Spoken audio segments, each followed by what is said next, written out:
Or if you're listening on the podcast, God, Family, Politics. I have Mr. Clifton, Rob. I messed it up.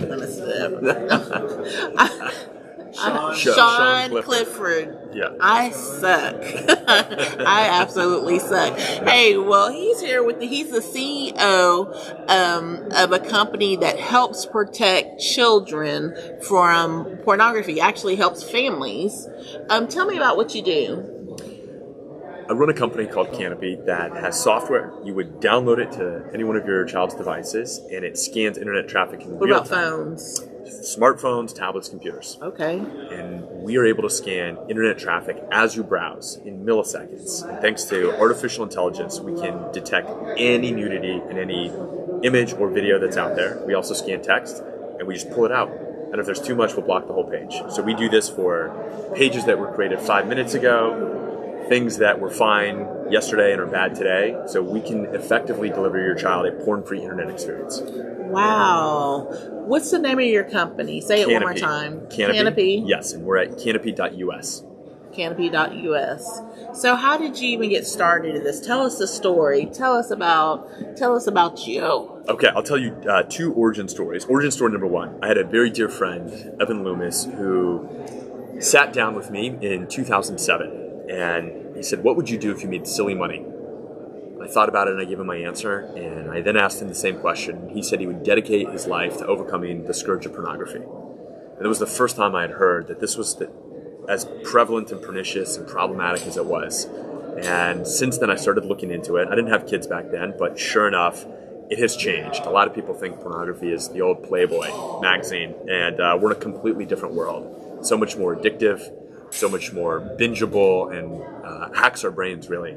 And started to see how it was impacting my friends' marriages. It was impacting my friends that just weren't entering into healthy relationships, and it was starting to impact kids. We just said, we've got to do something about this. So that's... Do you have some data on what pornography does? Yes. So we'll start with when you see it. Average age of exposure, tough to pin down, but safe to say that the vast majority of American kids will have seen hardcore pornography before they enter middle school. At that same age, action figures are the toys, right? So just to keep that in mind. 60% of first exposure is accidental. Right. These are not kids out there looking for it. You used to have to work hard to avoid pornography, to find it. Now you have to work hard to avoid it. And so it's pretty bad. In terms of what it actually does to you, the most powerful reward center in your brain is tied to sex. And it takes that and hijacks it and shoots chemicals into your brain that says, go find it, go find more, and you need that novelty. And so as you seek novelty, it may start off with what we think of as kind of traditional, and then it moves in a problematic direction pretty quickly. So what you're exposed to at the outset is not what a porn addict will be consuming 3-4 years down the road. Wow. And so it's literally rewiring the brain. It's resulting in people that have problems. I mean, we've heard terrible stories about whether it's erectile dysfunction, inability to focus, inability to have healthy relationships. It's bad. And so it's bad. It really is. And when you said that a lot of people come about it by accident, and how is this by accident? I mean, gosh, so many different ways. So we hear stories all the time. You will have a 8-year-old that's in a Roblox or Minecraft chat room, and someone drops a link. They don't know what it is. They click, and off they go. They receive a text message from a stranger that has inappropriate videos or images in it. They're at school, and a peer will come with a phone. Usually they have an older sibling and say, hey, look at what I just saw. There's so many ways, and we live in such a hyper-sexualized culture, which has bled into the internet. So it's, most of the clickbait ads try and prey upon the fact that some images catch our attention. So it's everywhere. When you turn 10 years old, your brain starts to pay more attention to these types of things, and you could be curious. You're just trying to understand how the world works. And as you do searches, that's another way that some of the stuff will come up. Okay. So tell me what your company has been able to do. Yes, so here in the United States, we just had our soft launch back in March. We're off to the races. I'm very excited. In Israel, where the technology was developed, we protect more than 2 million devices. So we've tested and deployed this at scale there. 90% of the schools in Israel leverage this technology. And so we've really made sure that the next generation there growing up is not exposed to the same kind of content. And that's having a difference that's starting to appear in the culture there. We've heard stories of girls that say, hey, if I'm going to date you, like, make sure you have something on your phone because I don't want to date a guy who's into this stuff. We've had parents start to say before they have play dates, are the devices in your home safe? Because I don't want my kids getting into garbage. Right. See, I wouldn't even thought about asking that. I mean, we don't think about it like that, unless, you've had an addiction problem, how to deal with somebody with addiction problem. I never thought that I would have to ask my kids, and I have not, in which I should, because I remember going to friends' homes and there's just pornography on the TV, and I thought that was weird, I thought that was weird, and so I've never addressed it with my kids. Hey, where you're going? Are they doing this stuff? And it felt weird to me, and so, but you can't help but look. You can't help but look, and then once you look, then it's stuck in your mind for years. Right. Yeah, your mind is hardwired to recall a lot of those things, and because it's image. Yeah, I'm sympathetic to it. I've got 4 of my own kids, and I think one of the challenges for parents is that it's just a different world. Like, we're the first generation of parents that's dealing with this problem in this way.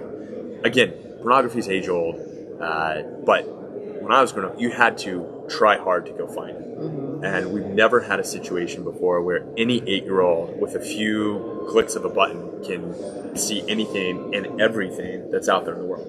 So I don't mean to be fear-mongering, but at the same time, I've had too many conversations with parents that are shocked by what this does. Too many conversations with counselors that say this is more problematic than we realize. And the data is all there. The science is there. The medicine is there. It's like everything's moving in this direction. This is a big problem. We need to deal with it. So are you working with schools? Here in the United States, we've actually in the last week had about 10 schools reach out to us and ask if we could do it. We're not working with them just yet, but we're excited to make sure first that parents have a tool to protect their kids and then start to reach out. We have a dream where we can have a tool for parents. We can have, we'd love to have every Chick-fil-A Wi-Fi or every restaurant that has free Wi-Fi. Make sure that's protected. Just kind of work out into the world, because there's some content that's just not for kids. Right. And not just that, you want to protect yourself, you want to protect your marriage. I don't want my husband accidentally stumbling upon something that's going to make him stumble. I don't want to stumble upon something that's going to make me stumble, because I'll be sitting in there watching some Prime Video, and I'm usually working at my laptop, and next thing I know, people in my family is like, Mom, what are you watching? And I'm like, they were like, yeah, and so, and I didn't mean to do it, and then it's just there, and I think that needs to be addressed as well. I mean, it may have said something in the description, but I wasn't, and so it's happened. Yeah, it's happened, and so yeah, it's everywhere. And look, I think the reason why this matters is that you want your kids to be kids, as long as they should. And then when they're adults, you want them to have healthy relationships. And when they grow up, like, I know you want your kids to fall in love, get married, and have a happy marriage.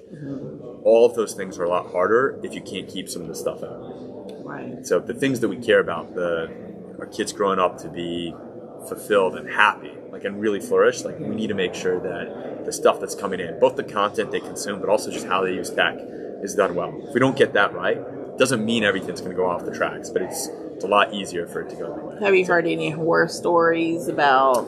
Oh man, so I hate to say so many. The one that I think haunts me the most is I talked to a dad who had a 16-year-old girl, and she took a sext, sent it to her boyfriend at the time. They then broke up, and he shared it with the whole school, and it just devastated her. She had to withdraw from the school, and she had to get counseling. She was at a new school.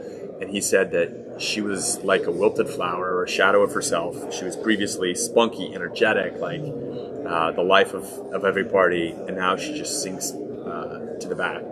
And it had been 3 years since that had happened, and she still had not come. And so, obviously, it's not for everything, but you hear that and you're like, I got to do better. So that's one horror story. Second horror story, and again, we don't try and fearmonger, but like this is just the world. No, it's that's real out life. there. It's real life. I mean, this happens in my world all the time, And this year was more the girls sharing the guys. They had to do the walk of shame and stuff like that, and so it is happening. Yeah, it's happening.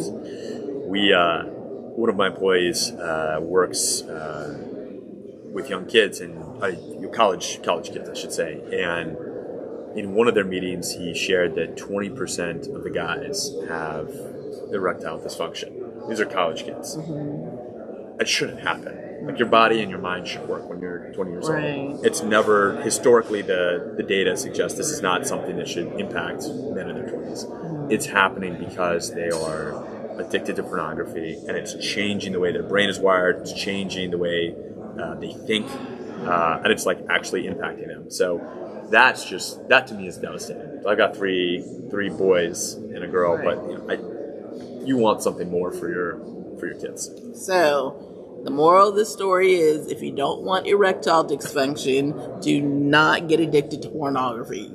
So, I mean, it is what it is, Yeah. And not just that, all that I make light of it, but all the other issues that go on. So, yes. So all the dark stuff aside, we're hopeful because, look, we're in the middle of a massive social experiment. iPhone came out, 11 years ago. We gave it to our kids and kind of like, how's this going to work out? And a lot of the research suggests like, there's some good things and there's some bad things. So we're in that part now where we're trying to figure out how to make sure we still can get the good without the bad. And there are companies and efforts to make sure that we can still have all this incredible technology and we can still live in the modern world with all the good things. But protect our families. But protect it. And so, yeah. I'll be checking into this myself.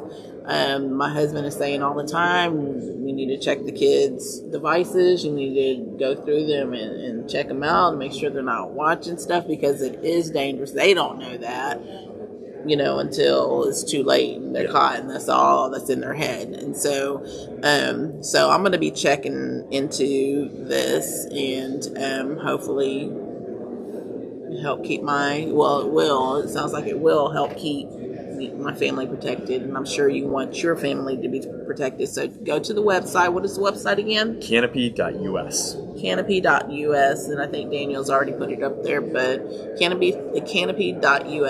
I want to thank you so much for coming to the show. Thank you for having me. Absolutely, and thank you for what you're doing to protect our kids and families. Thank you. And supporting. Thanks for providing guidance for families on how to navigate this crazy new world. It's so needed and so important. Yes. Is there any last words you have? Just being a parent sometimes feels like a burden, but it's a great privilege. And so taking the steps and having the conversations and doing the hard work of parenting, good parenting, is worth it. And your kids, I know it's challenging, but your kids will thank you later. So thank you, Sean. Thank you so much for having me. All right. Pleasure.